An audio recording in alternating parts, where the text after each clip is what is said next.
নির্বাচিত সরকারই সকল সমস্যার সমাধান করতে পারবে বলেন তারেক রহমান। কোনো মার্কায় ভোট দিয়ে জান্নাতে যাওয়া যাবে না। ২১ বছর পর কাল চট্টগ্রামে যাচ্ছেন তারেক রহমান। প্রস্তুত পলো গ্রাউন্ড মাঠ। নগর জুড়ে উত্তেজনা, উচ্ছ্বাস নেতাকর্মীরা।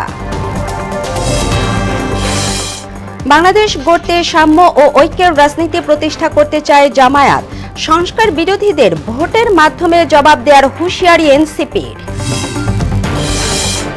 এবং আসন্ন সংসদ নির্বাচন ঘিরে সরগরম যশোরের রাজনীতির মাঠ।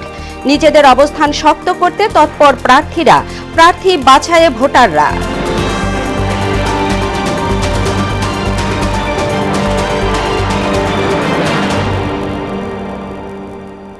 আসসালামু আলাইকুম। মোহনা সংবাদে স্বাগত। শুনছিলেন শিরোনাম, পুরো সংবাদে আপনাদের সাথে আছি তাবশিরা লিজা। নির্বাচিত সরকারই দেশের সকল সমস্যার সমাধান করতে পারবে বলে মন্তব্য করেছেন বিএনপি চেয়ারম্যান তারেক রহমান। শুক্রবার সন্ধ্যায় রাজধানীর ভাসানটেকে ঢাকা ১৭ আসনের নির্বাচনে জনসভায় এ কথা বলেন তিনি। এ সময় তিনি আরও বলেন, মানুষের নিরাপত্তা, সুষ্ঠু সমাজ ব্যবস্থা, বেকারত্ব দূর করা সহ অর্থনৈতিক পুনরুদ্ধারে গণতান্ত্রিক সরকার প্রয়োজন। আরও জানাচ্ছেন রাজীব আহমেদ। জাতীয় সংসদ নির্বাচনী প্রচারণার দ্বিতীয় দিনে নিজের আসনে জনসভায় যোগ দেন বিএনপি চেয়ারম্যান তারেক রহমান। ঢাকা ১৭ আসনে বিএনপি ও দলের অঙ্গ সংগঠনের নেতাকর্মীদের সরব উপস্থিতিতে কানায় কানায় পূর্ণ হয় জনসভা মাঠ। এ সময় ভোটারদের ডেকে তাদের চাওয়া পাওয়া ও এলাকার সমস্যার কথা শোনেন তারেক রহমান। আমাকে বলেন কি সমস্যা, এলাকার কি করতে হবে, কি কি প্রয়োজন। আপনারা যদি সরকার হতে পারেন তাহলে আমাদেরকে একটা পণ্য বসানো করানোর একটা ব্যবস্থা করে দিতে হবে, এইটাই হলো আমাদের চাওয়া। পরে আন্দোলন সংগ্রামের মাধ্যমে ফ্যাসিবাদের পতন হয়েছে উল্লেখ করে তিনি বলেন, জনগণের দ্বারা নির্বাচিত সরকারই পারে দেশের সকল সমস্যার সমাধান করতে। আন্দোলন হয়েছে, সংগ্রাম হয়েছে, স্বৈরাচারের পতন হয়েছে। এখন আমাদেরকে দেশ গড়তে হবে, দেশ গঠন করতে হবে আমাদেরকে। গণতান্ত্রিক ভাবে আপনারা যদি আপনাদের প্রতিনিধিকে নির্বাচিত করতে পারেন, তাহলেই কিন্তু আপনি একমাত্র আপনার এলাকার সমস্যা, আপনার সমস্যা আপনি তার কাছে নিয়ে যেতে পারবেন। সমগ্র বাংলাদেশের মানুষ পরিবর্তন চায় উল্লেখ করে দেশের পুনর্নির্মাণে বিএনপিকে জয়ী করার আহ্বান জানান তিনি। আপনাদের কাছে আমার বিনীত অনুরোধ, আগামী 12 তারিখে যেন তারা ধানের শীষকে নির্বাচিত করে তাদের স্ব এলাকায়, স্ব নির্বাচন এলাকায়। কি ভাই বোনেরা, আপনাদের এলাকার সন্তান হিসেবে কি আমি এটা দাবি করতে পারি আপনাদের কাছে? ইনশাআল্লাহ। আর জামায়াত মানুষের সঙ্গে প্রতারণা করছে অভিযোগ করে ঢাকা 16 আসনের বিএনপি প্রার্থী সাধারণ মানুষকে সচেতন থাকার আহ্বান জানান। দু একটি রাজনৈতিক দল তারা ঘরে ঘরে গিয়ে জান্নাতের টিকিট বিক্রি করছে। আমার ধর্মপ্রাণ মুসলমানদের কাছে মিথ্যাচার, মিথ্যা প্রতারণা করছে। তারা নির্বাচনের পরে নির্বাচিত হলে কি করতে পারে তারা আপনারা বুঝে নিন। এ সময় ঢাকা 17 আসন থেকে তারেক রহমানকে বিপুল ভোটে বিজয়ী করতে সবার প্রতি আহ্বান জানান দলীয় নেতাকর্মীরা। মাননীয় চেয়ারম্যানকে আপনি নির্বাচিত করলে বাংলাদেশে প্রধানমন্ত্রী হিসেবে আমরা নির্বাচিত করব ইনশাআল্লাহ। রাজীব আহমেদ, মোহনা সংবাদ। কোনো মার্কায় ভোট দিয়ে জান্নাতে যাওয়া যাবে না বলে মন্তব্য করলেন বিএনপির মহাসচিব মির্জা ফখরুল ইসলাম আলমগীর। শুক্রবার বিকেলে ঠাকুরগাঁয়ের সল্ট হরি বাজার ও 11 মেল বাজার সহ বিভিন্ন এলাকায় নির্বাচনী গণসংযোগে অংশ নিয়ে এসব কথা বলেন তিনি। এ সময় বিএনপি পরীক্ষিত দল বলে জানান মির্জা ফখরুল ইসলাম আলমগীর।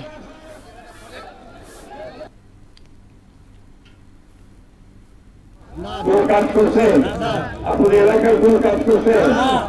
আমরা কাজ করছি, পরীক্ষিত দল। আমরা সবার কাছে গিয়ে ভোট চেয়ে আপনারা ভোট দিয়েছেন, সে অঙ্গীকারকে সরকার দিয়ে আমরা কাজ করছি। রাজনীতির ইতিহাসে বহু জনস্রোতের সাক্ষী চট্টগ্রামের পলো গ্রাউন্ড মাঠ। কখনো আন্দোলন, কখনো জনসভা, কখনো ক্ষমতার বার্তা। দীর্ঘ 21 বছর পর এই মাঠে আসছেন বিএনপির চেয়ারম্যান তারেক রহমান। তাকে ঘিরে এখন পুরো নগর জুড়ে উত্তেজনা, প্রস্তুতি আর অপেক্ষা। আফসানা নূরের প্রতিবেদন, জানাচ্ছেন আফরিন পপি।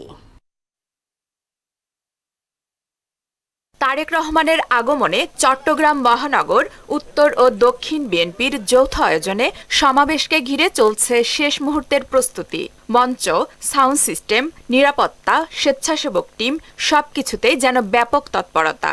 দলীয় নেতাদের দাবি এটি হবে সাম্প্রতিক সময়ের সবচেয়ে বড় রাজনৈতিক জমায়েত। নারী পুরুষ সকলকে আমরা এই জনসমাবেশে আসার জন্য আহ্বান জানাই। এই কারণে জানাই যে নিশ্চয়ই এটা একটা নতুন বার্তা নিয়ে, নতুন মেসেজ নিয়ে এখানে আসছেন। 17 বছর যে চট্টগ্রাম অবহেলিত ছিল, এই অবহেলিত চট্টগ্রামকে উনি সামনের দিকে এগিয়ে নিয়ে যাবে, এটা আমাদের প্রত্যাশা। সমাবেশকে ঘিরে নিরাপত্তা ব্যবস্থাও জোরদার করা হচ্ছে।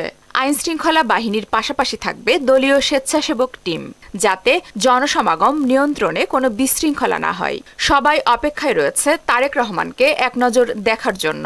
চট্টগ্রামের যতগুলো সমাবেশ হয়েছে, এখানে জনস্রোত, জনসমুদ্র হবে বলে আমি মনে করি। শুধুমাত্র জনাব তারেক রহমানকে এক নজর দেখার জন্যই, ওনার কথা শোনার জন্যই। তারেক রহমানের প্রতি চট্টগ্রামের জনগণের যে ভালোবাসা, সেই ভালোবাসার বহিঃপ্রকাশ ইনশাআল্লাহ আগামী 25 জানুয়ারি চট্টগ্রামের পলুরগ্রাম ময়দানে সেটার বহিঃপ্রকাশ ঘটবে।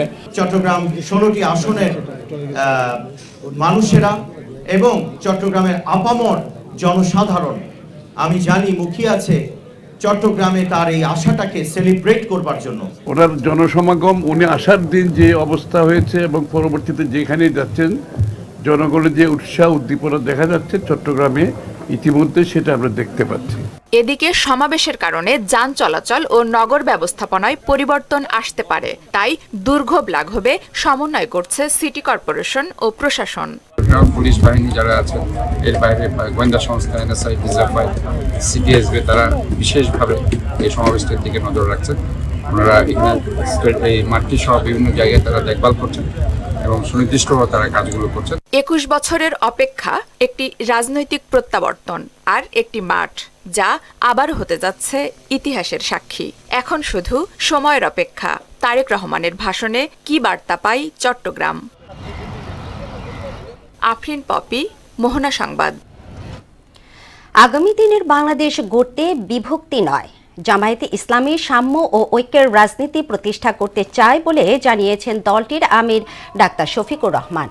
শুক্রবার সন্ধ্যায় নির্বাচনী প্রচারণার রংপুরে আয়োজিত সমাবেশে তিনি কথা বলেন। গেল 17 বছরে জামায়াতের নেতা কর্মীদের বাংলাদেশের নাগরিক হিসেবেই গণ্য করা হয়নি অভিযোগ করে তিনি বলেন, আশা ছিল অভ্যুত্থানের পর অনেক কিছু বদলে যাবে, কিন্তু ফ্যাসিবাদের নানা উপাদান এখনও রয়ে গেছে। বিগত সরকারের সময়ে সবচেয়ে মজলুম হলেও গত 1.5 বছরে কাউকে জামায়াত মজলুম বানায়নি বলেও দাবি করেন তিনি।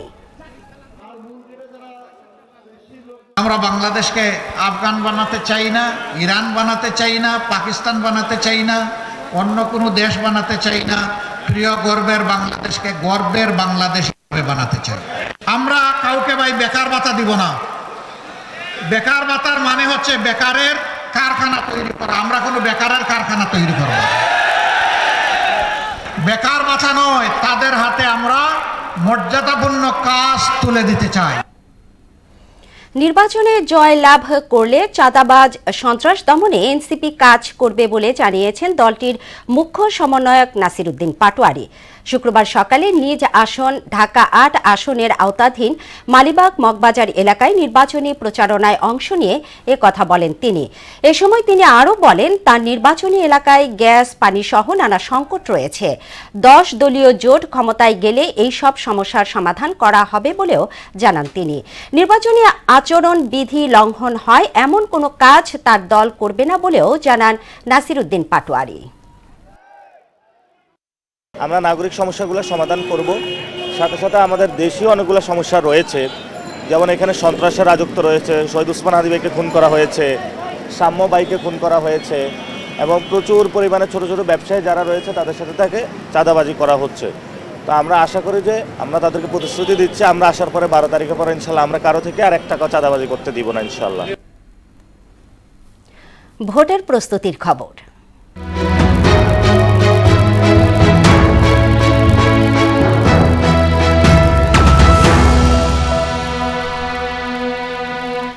ত্রয়োদশ জাতীয় সংসদ নির্বাচন সামনে রেখে যশোরের রাজনীতির মাঠ এখন সরগরম। ভোট ঘিরে তরুণ ভোটার থেকে শুরু করে সাধারণ মানুষেরও প্রত্যাশা বেশি। দেশ ও দশের উন্নয়নে কাজ করবে এমন প্রার্থীকেই বেছে নিতে চান তারা। রাজনৈতিক দলগুলো নিজেদের অবস্থান শক্ত করতে বেশ তৎপর। স্বাধীন মোহাম্মদ আবদুল্লাহর প্রতিবেদন, জানাচ্ছেন আফরিন পপি। ঐতিহ্য, সংস্কৃতি আর সৌহার্দ্যের রাজনীতির জন্য বরাবরই পরিচিত ব্রিটিশ ভারতের প্রথম জেলা যশোর। নকশিকাঁথা, নদী আর মহাকবি মাইকেল মধুসূদন দত্তের স্মৃতি বিজড়িত ফুল উৎপাদনের এই জেলায় শহর থেকে গ্রাম সবখানেই বইছে নির্বাচনী হাওয়া। জেলায় রয়েছে ৮টি উপজেলা এবং ৬টি সংসদীয় আসন। আসন্ন ত্রয়োদশ জাতীয় সংসদ নির্বাচনকে সামনে রেখে জেলার রাজনীতিতে দেখা দিয়েছে নতুন গতি। ভোটারদের প্রত্যাশা রয়েছে প্রার্থীদের কাছে। যারা এই রাষ্ট্র প্রধানের দায়িত্বপ্রাপ্ত হবে তারা যেন নারীদের শিক্ষার বিষয়ে তারা গুরুত্বপূর্ণ ভূমিকা পালন করে। দুর্নীতিমুক্ত এবং এই সুন্দর সমাজকে সংস্কারের মাধ্যমে আগামী নতুন বাংলাদেশ তৈরি হবে, এই প্রত্যাশা। এমন নেতৃত্ব বেরিয়ে আসুক যারা সত্যিকার অর্থে সাধারণ মানুষের নিয়ে কথা বলবে। একজন ভোটার হিসেবে আমার এই প্রত্যাশা থাকবে যেন অ্যাটলিস্ট ভোট কেন্দ্রে আমরা সুষ্ঠুভাবে যাইতে পারি। আমার জীবনের প্রথম ভোটটা একজন সৎ ইনসাফ ন্যায়ের পক্ষে একটা ভোট দিতে পারি। কয়েকটা বছর আমরা ভোট দেখেছি, কিন্তু সেভাবে ভোট দেওয়ার কোনো অপরচুনিটি পাই নাই, কিন্তু এবার আশাবাদী আমরা যে ভোট দিতে পারবো। ১০০৬.৫৫ বর্গমাইল আয়তনের যশোর জেলায় মোট ভোটার সংখ্যা ২৪,৭১,৯০৮ জন। এর মধ্যে পুরুষ ভোটার ১২,৩৮,৯০৬ জন, নারী ভোটার ১২,৩২,৯৭৭ জন এবং তৃতীয় লিঙ্গের ভোটার রয়েছেন ২৫ জন। জেলায় স্থায়ী ও অস্থায়ী মিলিয়ে মোট ভোট কেন্দ্র রয়েছে ৪,৬৭৯টি। জুলাই গণঅভ্যুত্থানের পর যশোরে শুরু হয়েছে নতুন ধারার রাজনীতি। যে উন্নয়নের চাকাটা গত ১৬ বছর থমকে গিয়েছিল, যদি আল্লাহ পাক আমাদেরকে কবুল করেন, যশোরের মানুষ বাংলাদেশের মানুষের জন্য কাজ করবে তৌফিক দেন, ইনশাআল্লাহ সেই উন্নয়নের চাকাটা যেন আবারও চালু হয় সে ব্যাপারে চেষ্টা করব। যশোরকে আমি একটা সিটি কর্পোরেশন করতে চাই, সহ্য হাসপাতাল প্রত্যেকটা ইউনিয়নে করতে চাই। নির্বাচনটা একটা উৎসব মুখর, একটা ঈদের আমেজের মতো একটা পরিবেশে নির্বাচন অনুষ্ঠিত হবে, এটা আমাদের প্রত্যাশা। বিশাল সংখ্যক তরুণ ভোটারদের অনেক ক্রাইসিস আছে, তাদের বেকারত্ব একটা বড় সমস্যা। আমি এই বেকারত্বের জন্য কাজ করতে চাই। প্রার্থীরা নানাভাবে যাচ্ছেন ভোটারদের কাছে এবং দিচ্ছেন পরিবর্তনের আশ্বাস। প্রায় অর্ধেকের বেশি নারী ভোটার। আমি নারীদের একটা বিষয় আমি মনে করি যে আমি ডিজার্ভ করি। জনগণকে সাথে নিয়ে সন্ত্রাস মুক্ত দেশ গড়ার লক্ষ্যে রাষ্ট্রীয় গঠনের জন্য জাতীয় সংসদে যে জনগণের পক্ষে কথা বলব। অবাধ, সুষ্ঠু ও নিরপেক্ষ এবং গ্রহণযোগ্য নির্বাচনের মাধ্যমে যোগ্য প্রতিনিধি বাছাইয়ে হিসাব নিকাশ করছেন যশোরের ভোটাররা। আফরিন পপি, মোহনা সংবাদ। দিনাজপুরে আলু ক্ষেতে সার, কীটনাশক প্রয়োগ সহ নানা পরিচর্যায় ব্যস্ত সময় পার করছেন কৃষকরা। গেল বছর আলু চাষে ক্ষতিগ্রস্ত হলেও এবার ভালো দামের আশা চাষিদের। আর রপ্তানিযোগ্য জাতের আবাদ সহ ভালো ফলনের জন্য কৃষকদের সব ধরনের পরামর্শ দিচ্ছেন স্থানীয় কৃষি কর্মকর্তারা। সুবল রায়ের প্রতিবেদন, জানাচ্ছেন মাহমুদা আক্তার। দেশের সিংহভাগ আলু উৎপাদনের জেলা দিনাজপুর। বর্তমানে কৃষকরা আলু চাষের জমিতে সার, কীটনাশক প্রয়োগ সহ নানান পরিচর্যায় ব্যস্ত সময় পার করছেন। কৃষকদের অভিযোগ, আলু উৎপাদন খরচ দিন দিন বৃদ্ধি পাচ্ছে। তবুও জমি পতিত না রেখে বাধ্য হয়ে আলু চাষে পরিচর্যা করছেন তারা। গত বছর যে আবাদ করছিলাম আলু, এই আবাদে আমাদের লস গেছিল। এবারও মনে করেন যে ব্যাপক হারে আলু, বলা যাবে না এবার কৃষক কি হবে, মারা যাবে কি থাকবে, কি হার্ট অ্যাটাক করবে। এবারে তো আবহাওয়া খুব ঠান্ডা এবং পালা পড়তেছে, গাছের ক্ষয়ক্ষতি খুব। কৃষকের যে আগামীতে যে ক্ষয়ক্ষতি, আমাদের আলু বেচতে পারতেছি না। এবার যদি দাম আমরা বেশি পাই তাহলে আশা করা যায় সামনের বার আমরা বেশি লাগার চেষ্টা করব। যে ঠান্ডা আর যে শুরু হয়েছে, যদি গতবারের মতন যদি দাম এবারও কম থাকে তাহলে এবারও মানে কৃষকের লস। আবহাওয়া অনুকূল থাকায় মাঠ পর্যায়ে কৃষকদের মাঝে পরামর্শ অব্যাহত রয়েছে। এছাড়া গত বছরের তুলনায় এবছর আরো বেশি পরিমাণে আলু রপ্তানি হবে বলে আশা এই কৃষি কর্মকর্তার। বর্তমানে আমাদের তীব্র শৈত্যপ্রবাহ চলছে, সেজন্য মাঠ পর্যায়ে আমাদের কৃষকদের মাঝে পরামর্শ অব্যাহত রয়েছে। কৃষকগণ নিয়মিত আলুর পরিচর্যা করছেন। আমরা আশা করছি আমরা আলুর একটা ভালো ফলন পাবো এবং গতবারের মতো এই বছরও আমাদের বিরল উপজেলা থেকে আলু দেশের বাইরে যাবে এবং সেই প্রস্তুতি আমাদের রয়েছে। এবছর দিনাজপুরে ৮,৪৮০ হেক্টর জমিতে আলুর আবাদ হয়েছে। মাহমুদা আক্তার, মোহনা সংবাদ। এবার সারা দেশ থেকে সভা সমাবেশ ও বিক্ষোভ নিয়ে প্রতিনিধিদের পাঠানো তথ্য ও চিত্রে ডেস্ক রিপোর্ট। নাটোর ৪ আসনের দাঁড়িপাল্লা প্রতীকের পক্ষে গণসংযোগ ও লিফলেট বিতরণ করেছে জামায়াতে ইসলামী। জাতীয় সংসদ নির্বাচনে নওগাঁ ৫ আসনের বিএনপির প্রার্থী মোহাম্মদ জায়েদুল ইসলাম ধলু ধানের শীষ প্রতীক নিয়ে নির্বাচনী প্রচারণা শুরু করেছেন। মুন্সিগঞ্জ সদর উপজেলার রামপাল ইউনিয়নে বন্ধুমহলের উদ্যোগে শীতকালীন নাক্য ক্রিকেট টুর্নামেন্ট ফাইনালের ম্যাচ অনুষ্ঠিত হয়েছে। জামালপুরে বাংলাদেশ জামায়াত ইসলামী প্রার্থীর গণসংযোগ ও জনসমাবেশ অনুষ্ঠিত হয়েছে। জাতীয় সংসদ নির্বাচনে সিরাজগঞ্জ ২ আসনের বিএনপির মনোনীত প্রার্থী বিএনপির স্থায়ী কমিটির সদস্য ও সাবেক মন্ত্রী ইকবাল হাসান মাহমুদ টুকুর নির্বাচনী মতবিনিময় সভা অনুষ্ঠিত হয়েছে। মানিকগঞ্জে ধানের শীষ প্রতীকের নির্বাচনী প্রচার সভা অনুষ্ঠিত হয়েছে। মুন্সিগঞ্জের শ্রীনগরে নির্বাচনী মিছিল করেছেন মুন্সিগঞ্জ ১ আসনের বিএনপির মনোনীত প্রার্থী শেখ মোহাম্মদ আবদুল্লাহ। বাগেরহাটের রামপালে দাঁড়িপাল্লার নির্বাচনী জনসভা অনুষ্ঠিত হয়েছে। মাহমুদা আক্তার, মোহনা সংবাদ। এ পর্যায়ে জানিয়ে দিচ্ছে আজকের সংবাদপত্রের গুরুত্বপূর্ণ শিরোনাম।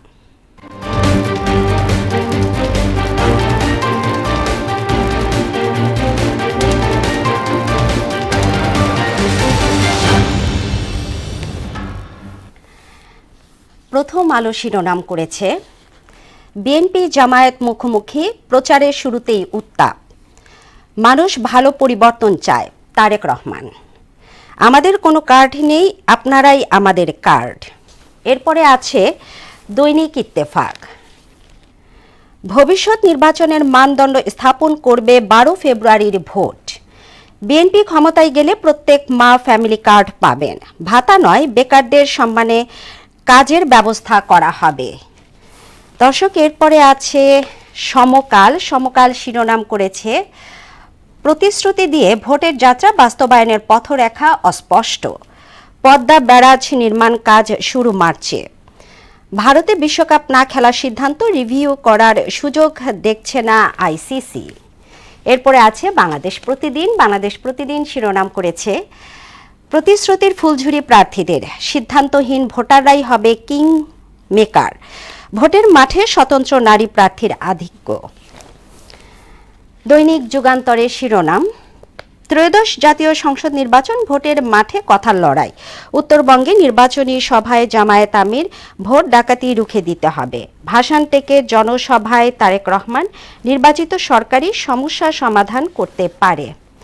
দর্শক, সর্বশেষ Daily Star. Election race hits up, business community wants a well-defined economic roadmap. BNP ready to deliver change. এই ছিল সংবাদপত্রের গুরুত্বপূর্ণ শিরোনাম। শেষ করছি মোহনা সংবাদ, তবে যাবার আগে শিরোনামগুলো আরও একবার।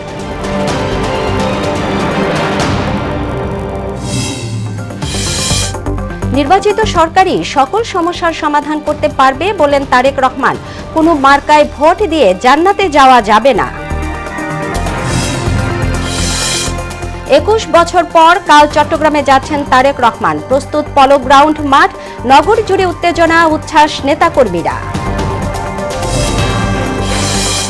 বাংলাদেশ গড়তে সাম্য ও ঐক্যের রাজনীতি প্রতিষ্ঠা করতে চায় জামায়াত। সংস্কার বিরোধীদের ভোটের মাধ্যমে জবাব দেওয়ার হুঁশিয়ারি এনসিপির। এবং আসন্ন সংসদ নির্বাচন ঘিরে সরগরম যশোরের রাজনীতির মাঠ। নিজেদের অবস্থান শক্ত করতে তৎপর প্রার্থীরা, প্রার্থী বাছাইয়ে ভোটাররা। এই ছিল মোহনা সংবাদে। পরবর্তী সংবাদ দুপুর ১টায় দেখার আমন্ত্রণ রইল। এর আগে সকাল 11টায় দেখবেন সংবাদ এক নজরে। মোহনার সবশেষ খবর জানতে ভিজিট করুন www.mohana.tv। সংবাদ দেখতে পারেন ফেসবুক, ইউটিউবেও। এতক্ষণ সঙ্গে থাকার জন্য ধন্যবাদ সবাইকে।